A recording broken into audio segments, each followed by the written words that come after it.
I think that's beautifully said, man. And I think it will help offset something you said earlier, which I'd love to dig into a little bit more. This kind of like culture of weakness, culture of softness. We've gotten a little bit soft. We've gotten a little bit entitled. We've lost our way, really. We've lost our, what I would say is like our humanness, our primal nature in a way, which much of our evolution was so, it was tough and it required a toughness. And you know, that cycle of, you know, hard times create strong people create hard times because they become weak and all of that stuff.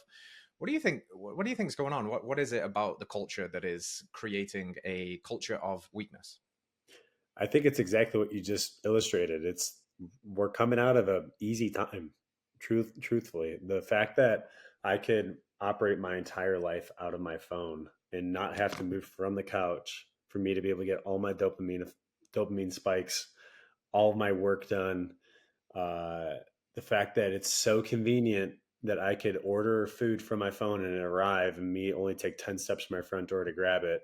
And that's a problem. Like that's an easy time. That is a really easy time. And we're not far removed from a cell phone world. I mean, we're just Right. 25 years out from that.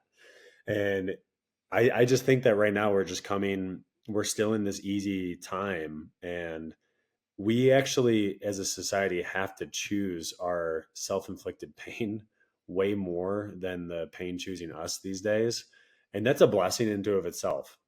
You know, if you are listening to this podcast right now, you are an exception. Hmm. You are an outlier. Like the fact that you even have access to listen to the podcast means that you are in a position where like life is honestly like a lot easier than more than half the world, where they don't have any access to technology, any access to a lot of like the things that give us that rush and dopamine that we all have become addicted to.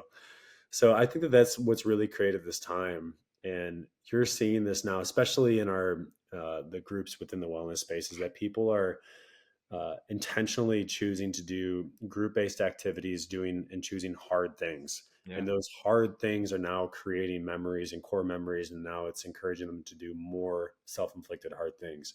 And, you know, God forbid something happens where, you know, life as we know it, as it is easy right now, starts to get really, really hard again. Like, I'd rather be prepared for that time Mm. than for me to just continue to twiddle my thumbs and just wait for that time to come and then I'm SOL.